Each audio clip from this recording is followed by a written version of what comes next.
A mother of three just signed a contract promising to put her spiritual teacher above her own children. She may think she's healing, but she's actually being programmed. So it's late at night and you've just come home. You probably came from the bar, probably had a few sips of alcohol. You find yourself on YouTube, scrolling through spiritual content, looking for healing, looking for the answers to your problem, and you find her. She's this bold lady. She's ethereal, with piercing eyes who seems to see straight in your soul. She's talking about your deepest pain, like she's been living inside your head, and you're like, she knows me. But then you get this feeling, something that makes your stomach twist, even as you're being drawn in. Like you're being studied, dissected, hunted. Anyway, this isn't just spiritual guidance. This is something much more calculated, dressed as enlightenment. So I've been thinking about this a lot. And recently I've come across this channel called Teal Swan. And what I found isn't just disturbing. It's a masterclass in psychological manipulation that's hiding in plain sight. Okay, so picture this. There's a woman named Mary Teal Bosworth. She goes by Teal Swan now. Claims she survived 13 years of satanic ritual abuse. No evidence, no police reports, nothing. But she uses this unverified trauma as her spiritual credentials. Here's something you should know. She has built an empire targeting one of the most vulnerable groups of people. Those with depression, suicidal thoughts, people desperate for healing. And here's what really gets to me. She doesn't just offer help, she becomes their everything. Look, at first glance, this looks like someone who's been through hell trying to help others. But something doesn't sit right with me. The more I looked into her methods, the more questions I had about what she was really doing to people's minds. Let me show you what I mean. So, Teal has this technique called the completion process. It sounds healing, right? But here's what gets really interesting. She guides people through visualizations of their trauma, often implanting details that weren't there before. When having a barbecue, they would take the children and put them on the barbecue pit, okay? And the interviewer says, wait, they would put you on the barbecue pit? Why? And she, you could see her wheels turn just a little, and she says, I don't know, it was a form of punishment. Now, I am a huge advocate of being a skeptic, asking questions, because I believe that truth matters. It's extremely valuable, and we're about to discuss why that is, especially when it comes to false memories. But instantly, you should be asking some questions. Side note, former followers describe having false memories implanted, memories of abuse that never happened. Now, can you imagine discovering that your healing actually gave you new trauma?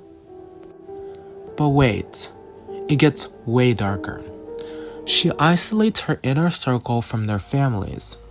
There's literally a contract called non-negotiables, where followers agree to prioritize Teal above everyone else in their lives, above their children, above their spouses. Okay, I had to double check this because I couldn't believe it. She's not just taking their money through expensive retreats and courses, she's taking their entire support system. And here's the part that really concerned me. She tells people with suicidal thoughts that those feelings can be a catalyst for a transformation. However, mental health experts are screaming warnings about this. But her followers can't hear them because she's convinced them that traditional therapy is the enemy. And of course, all these pieces started connecting when I realized that what I was actually looking at isn't spiritual teaching. It's a sophisticated recruitment system. She uses something psychologists call trauma bonding. She validates your deepest pain, makes you feel seen and understood like no one ever has. But then she becomes the only source of validation. You can't get it anywhere else because she's systematically cutting you off from everyone who might offer it. And look, I also want to point out something else. The moment everything made sense was when I understood her eye contact technique. That intense stare isn't spiritual connection. It's a hypnotic method designed to bypass your critical thinking. She's literally programming people while they think they're being healed. And side note, here's what nobody talks about.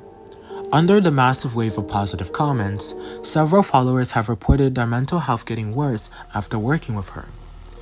The FDA had to issue warnings about her unsubstantiated health claims. There was a lawsuit in 2018 that got settled out of court.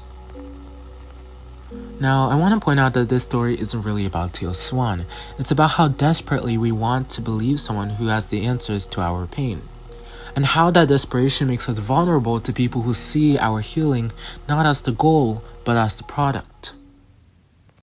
What disturbs me is thinking about all the people who found her during their darkest moments, looking for a lifeline, and instead found someone who weaponized their trauma for profit. Well, you see, real healing doesn't require you to cut off from your support system. And it doesn't cost thousands of dollars, quite the opposite. And it never ever tells you that suicidal thoughts are a good thing. Anyway, I hope this helps you recognize these patterns, not just with Teal Swan, but with anyone who promises you healing while simultaneously isolating you from everyone else who loves you. Because the people who truly want to help you heal, they want you to have more connections, not fewer. Most importantly, if you or someone you know has been affected by teachings like this, please reach out to qualified mental health professionals. Your healing matters and you deserve genuine support. Anyway, let me know in the comments what you think about spiritual influencers and the responsibility they have to their followers. I'd love to hear your perspective on this. Anyway, stay cozy, stay curious, and I'll see you in the next one.